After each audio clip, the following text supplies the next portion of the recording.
Welcome back students. तो पिछले lecture में हमने एटम्स और मॉलिक्यूल्स की डेफिनेशन डिस्कस किया था। एटम्स और उसके सिंबल्स डिस्कस किए थे।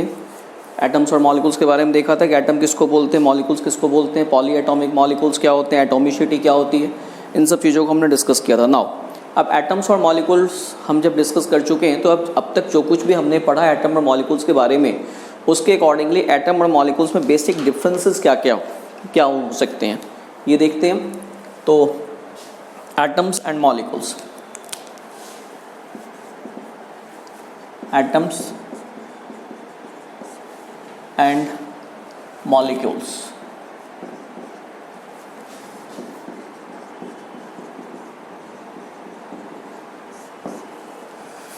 दोनों में क्या डिफरेंसेस हो सकते हैं हम ये देखते हैं। एक कॉलमनर वे में, एक टेबुलर फॉर्म में हम देखते हैं एटम्स। तो एटम्स में सबसे पहले हमने क्या डिस्कस किया था कि atoms are the smallest particle of an element. तो एटम्स में क्या था, smallest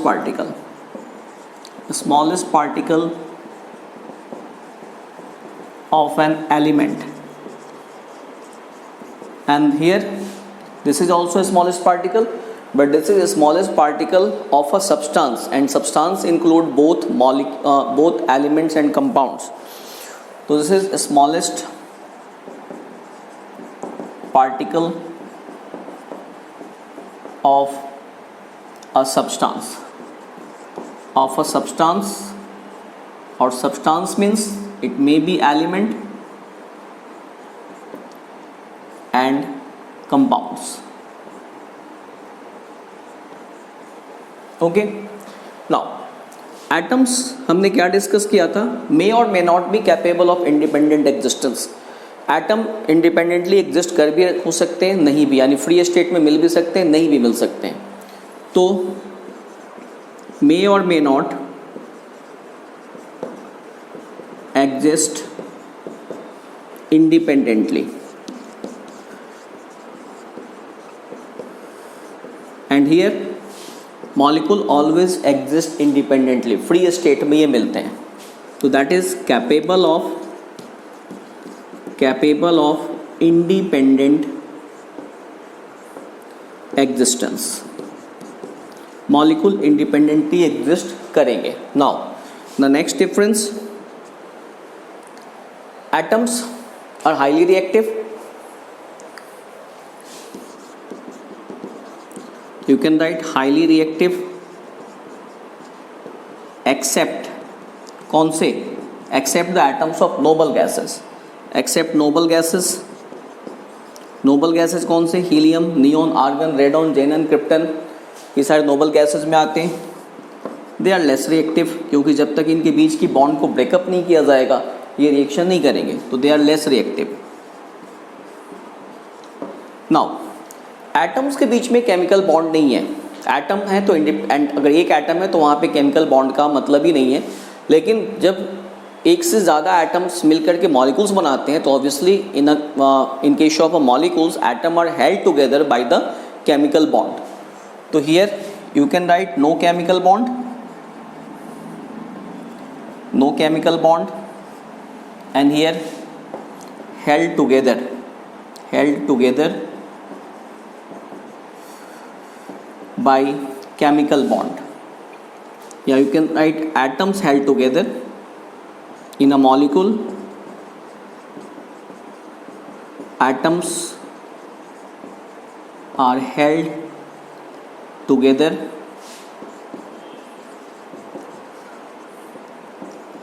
by chemical bond. Now next difference, atoms को आप ब्रेक डाउन करेंगे तो ये अपने फंडामेंटल पार्टिकल्स, सब atomic particles, electron, proton, neutron में ब्रेक डाउन हो जाता है। और मॉलिक्यूल को आप ब्रेक डाउन करेंगे तो मॉलिक्यूल को आप डिवाइड करेंगे तो ये एटम में ब्रेक डाउन हो जाएगा। तो कैन बी डिवाइडेड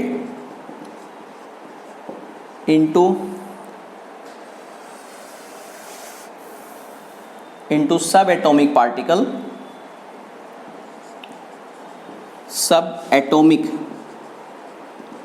पार्टिकल्स। कौन कौन से, इलेक्ट्रॉन, प्रोटॉन एंड न्यूट्रॉन। ऊपर मैंने इनके चार्जेस लिखे हैं, electrons are negatively charge, protons are positively charge and neutrons are neutral and these can be divided into atoms. इसको आप ब्रेक डाउन करेंगे तो ये एटम्स में ब्रेक डाउन हो जाता है, ठीक है। तो ये इनके बीच की बेसिक डिफरेंसेस हुए एटम्स और मॉलिक्यूल्स के बीच में, जो हमने पहले भी डिस्कस किया था। अभी हमने एक इसको टेबुलर फॉर्म में इसको वो कर लिया।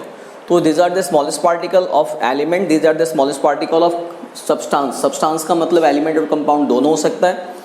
ये इंडिपेंडेंटली एग्जिस्ट कर भी सकते हैं, नहीं भी, ये हमेशा इंडिपेंडेंटली एग्जिस्ट करेंगे।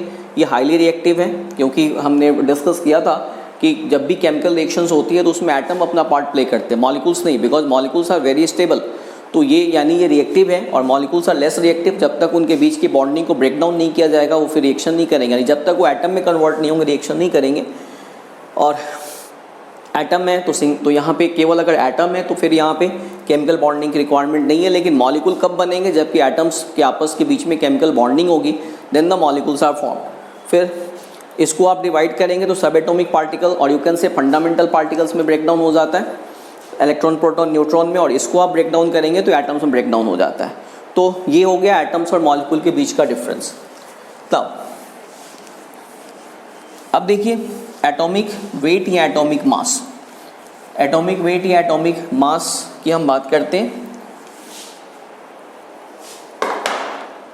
Next topic that is atomic mass या एटॉमिक वेट। लुक हियर, अब देखिए एटम अपने आप में काफ़ी छोटी यूनिट है जो नेकेड आई से नज़र नहीं आती, इवन आपको माइक्रोस्कोप से भी नज़र नहीं आता। मोस्ट ऑफ द एटम को देखने के लिए हमें क्या करना पड़ता है, हमें आपको इलेक्ट्रॉन माइक्रोस्कोप यूज़ करना पड़ता है। तो जो चीज़ जितनी ज़्यादा छोटी है ऑब्वियसली उसका एग्जैक्ट मास फाइंड आउट करना दिस इज़ वेरी डिफिकल्ट। तो 19th सेंचुरी तक हम क्या करते थे, रिलेटिव मास हम यूज़ करते थे। Nowadays we have a special technique which is called mass spectro. उसके अकॉर्डिंगली हम क्या करते हैं, स्पेक्ट्रोमेट्री, मास स्पेक्ट्रोमेट्री के अकॉर्डिंगली हम उसकी जो मतलब एग्जैक्ट वैल्यू होती है कैलकुलेट करते हैं। But still we use atomic mass unit, यानी कि हम क्या करते हैं किसी एक पर्टिकुलर एटम का अगर हमें मास फाइंड आउट करना है तो हम उस केस में we have a certain unit, एक हमारे पास स्टैंडर्ड यूनिट है और उसके कंपैरेटिवली हम किसी चीज़ को कंपेयर करके उसका रिलेटिव मास फाइंड आउट करते हैं। मान लो ये हमारे पास एक स्टैंडर्ड यूनिट है, दिस मार्कर एक स्टैंडर्ड यूनिट मैंने मान लिया और मुझे इसके कंपैरिजन पे इसका मास फाइंड आउट करना है, ठीक है। अगर मैं देखता हूँ कि इसकी जो मास है वो इससे 23 टाइम्स, अगर ये इससे 23 टाइम्स ज़्यादा हैवी है, it means its mass is 23 unit which is called atomic mass unit. पहले इसको हम एटॉमिक मास यूनिट बोलते थे, now it is called unified mass. तो अब जो स्टैंडर्ड वो लिया गया, स्टार्टिंग में जो स्टैंडर्ड लिए गए दैट वाज ऑक्सीजन, बट आज की डेट में 1961 में ये डिसाइड हुआ कि हम इसमें से जो स्टैंडर्ड ले रहे हैं दैट इज़ कार्बन का 1/12 पार्ट, कार्बन 12 एटम यानी जिसकी मास 12 यूनिट है, उसका 1/12 पार्ट को हम एटॉमिक मास यूनिट ले लेते हैं और उसके कंपैरिजन पे हम बाकी एटम के मास को फाइंड आउट करते हैं। If I am saying sodium atom has mass 23 unit, it means what, sodium का एक एटम कार्बन के 1/12 पार्ट से 23 टाइम्स ज़्यादा हैवी है, ओके। इसके अकॉर्डिंगली अगर मैं बोलता हूँ कि हमारे पास जैसे मान लो ऑक्सीजन है, ऑक्सीजन का एटॉमिक मास 16 यूनिट है, इट मीन्स ऑक्सीजन का एक एटम कार्बन के 1/12 पार्ट से 16 टाइम्स ज़्यादा हैवी है, तो that is atomic mass unit. तो 1961 में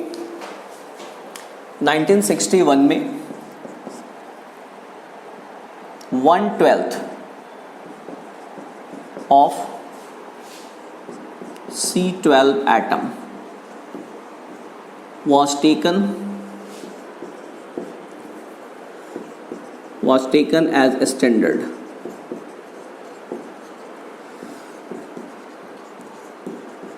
और इसके अकॉर्डिंगली हम क्या करते हैं, हम एटॉमिक मास को हम डिफाइन करते हैं।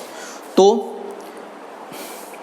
It means atomic mass unit की डेफिनेशन क्या होगी, atomic mass unit which is exactly equal to the 1/12 part of carbon 12 atom. तो atomic mass unit, atomic mass unit defined, इसको कैसे करेंगे, which is exactly equal to the defined as a मास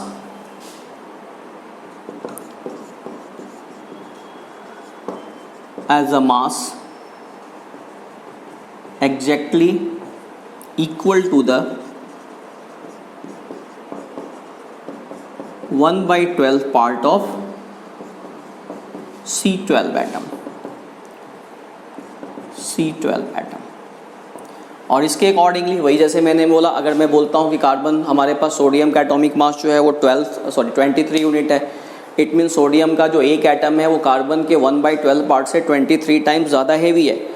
और 1 AMU की जो value find out की गई, that is 1 AMU was equal to 1 AMU that is 1.666056 multiplied by 10 to the power 24, 10 to the power minus 24 gram. This is the value of AMU, that is 1 atomic mass unit, 1.6606 into 10 to the power minus 24 ग्राम। ठीक है, अब इसके accordingly देखो, अगर हमारे पास hydrogen का मास, relative mass निकालना हो AMU में, एटॉमिक मास यूनिट में, तो हाइड्रोजन के एक एटम का मास स्पेक्ट्रोमेट्री से हमें फाइंड आउट किया गया, that is equal to mass of H atom, mass of H atom, exact mass की मैं बात कर रहा हूँ, exact mass that is equal to 1.6736 into 10 to the power 23 gram. This is exact mass, 1.6736 into 10 to the power minus 24 gram. अब आपको इसी hydrogen का अकॉर्डिंग टू AMU यूनिट अगर आपको मास निकालना हो तो आप कैसे फाइंड आउट करेंगे फिर? Now mass of H atom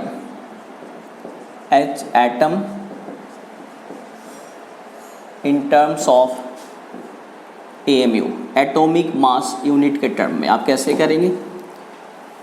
देखिए, हम दोनों को कंपेयर करते हैं। H एटम का एग्जैक्ट मास क्या है, that is 1.6736 into 10 to the power minus 24 gram. और एटॉमिक मास यूनिट क्या है हमारे पास, 1.66056 into 10 to the power minus 24 gram. आप इसको डिवाइड करेंगे, this will come 1.0080 AMU, atomic mass unit. Nowadays we only write 1.0080 U. U implies unified mass. तो अब हम एटॉमिक मास यूनिट हम पूरा नहीं लिखते, we simply write U, which means this is unified mass. IUPAC, international union of pure and applied chemistry की guidelines के accordingly AMU नहीं लिख करके हम केवल U लिखते हैं। तो दिस इज एटॉमिक मास। तो एटम और मॉलिक्यूल के बीच का डिफरेंस हमने देखा, एटॉमिक मास देखा। अब देखिए,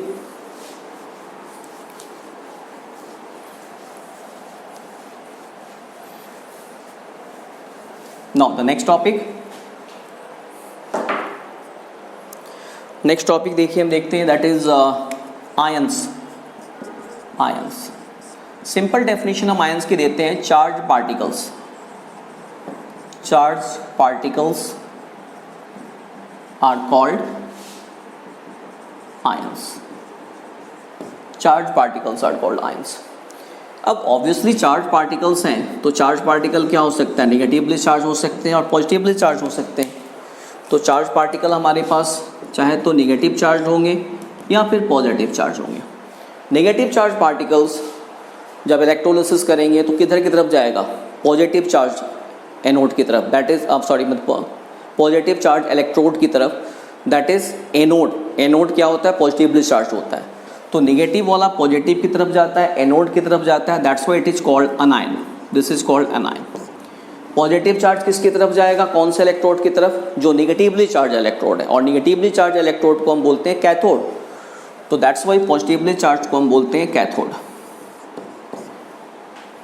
ठीक है। निगेटिवली चार्ज जितने भी नॉन मेटल्स होते हैं, क्लोराइड आयंस, क्लोराइड आयन हो गया, ऑक्साइड आयन हो गया, ये सारे क्या है, निगेटिवली चार्ज है, ठीक है। ब्रोमाइड आयन हो गया, निगेटिवली चार्ज है।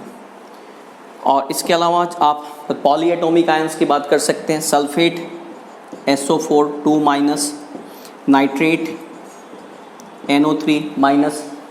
तो इस तरह से हम फॉस्फेट PO4 3-, ये सब निगेटिवली चार्ज होगा। These are polyatomic, these are monoatomic. अब देखिए पॉजिटिव की हम बात करें, जितने भी जो मेटल्स होते हैं, मेटल जैसे हमारे पास सोडियम है Na+, एक इलेक्ट्रॉन लूज करेगा तो एक positive charge. Then magnesium Mg2+, aluminium Al3+, calcium Ca2+, potassium K+। तो ये सारे चार्ज पार्टिकल्स हो गए। तो means charge particles are called ions and the charges also indicate the valencies, जिसके ऊपर जितनी चार्ज होगी दैट इज इट्स वैलेंसी। अब वैलेंसी की मीनिंग हम समझते हैं। वैलेंसी मीन्स कंबाइनिंग कैपेसिटी, कोई एटम किस ढंग से कंबाइन करता है, तो this is called its valency. जैसे एक्चुअली होता क्या है कि हर एटम चाहते हैं हम, जैसे इलेक्ट्रॉनिक कॉन्फ़िगरेशन हम अगले चैप्टर में देखेंगे, तो हर एटम चाहते हैं कि उसके आउटर मोस्ट शेल में 8 इलेक्ट्रॉन कंप्लीट हो जाए, और 8 इलेक्ट्रॉन कंप्लीट करने के लिए एटम आपस में इलेक्ट्रॉन लूज, गेन या शेयर करते हैं। That is called combining capacity. तो कोई एटम कितने इलेक्ट्रॉन लूज करके, शेयर करके या गेन करके अपने आउटर मोस्ट शेल में 8 इलेक्ट्रॉन कंप्लीट करता है, that is octet. Octet complete करता है, दैट इज इट्स वैलेंसी। तो इसके लिए एटम इलेक्ट्रॉन लूज करते हैं, गेन करते हैं। लूज करेंगे तो उस पर क्या आ जाएगा, पॉजिटिव चार्ज आ जाएगा। मेटल्स हमेशा इलेक्ट्रॉन लूज करते हैं, तो that's why they acquire positive charge. Non metals electron gain करते हैं, that's why they acquire negative charge. और फिर अपोजिटली चार्ज जो पार्टिकल्स बनते हैं, oppositely charge, equal and opposite charge particles के बीच में अट्रैक्शन होती है, and finally the molecules is form. तो और उसके अकॉर्डिंगली फिर हम मॉलिक्यूलर फार्मूला हम लिखते हैं। तो देखते हैं मॉलिक्यूलर फार्मूला हम कैसे लिखते हैं।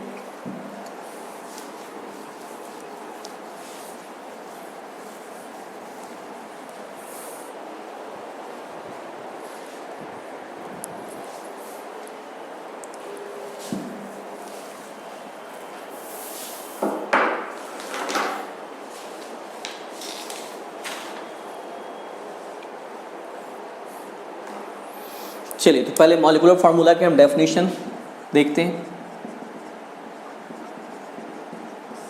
Molecular formula,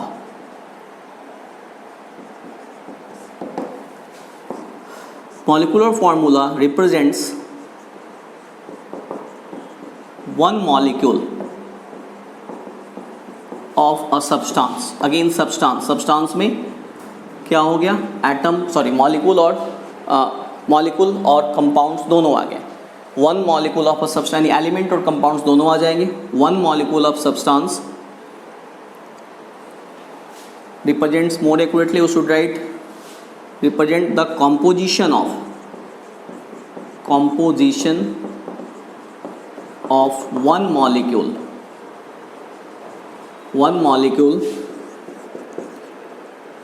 of a substance in terms of symbols of elements present in it। देखिए, जैसे हमारे पास कैल्शियम कार्बोनेट, अब कैल्शियम कार्बोनेट का आपको मॉलिक्यूलर फार्मूला लिखना है। तो मॉलिक्यूलर फार्मूला से हमें क्या पता चलेगा, CaCO3। हमें इससे ये पता चला कि कैल्शियम कार्बोनेट के एक मॉलिक्यूल में कैल्शियम का एक एटम, कार्बन का एक एटम, ऑक्सीजन के 3 एटम है। तो हमें इन टर्म्स ऑफ एलिमेंट इसकी कॉम्पोजिशन पता चल गई, इसकी रेशियो भी पता चल गई, दैट इज 1:1:3। तो दिस इज मॉलिक्यूलर फार्मूला। आपको एलिमेंट की बात करें, हाइड्रोजन का molecular formula that is H2। तो इससे ये पता चलता है कि the hydrogen is diatomic, इसके एक मॉलिक्यूल में इसके 2 एटम है, एटॉमिसिटी इसकी 2 है। तो दिस इज मॉलिक्यूलर फार्मूला। अब मॉलिक्यूलर फार्मूला हम लिखते कैसे हैं, हमारे पास हमें वैलेंसी टेबल लर्न होनी चाहिए। वैलेंसी टेबल जैसे अभी मैंने आपको बताया किसकी वैलेंसी कितनी है, पॉजिटिव नेगेटिव, उसके अकॉर्डिंगली बुक में एक आपको वैलेंसी टेबल है, आप उसको लर्न करेंगे।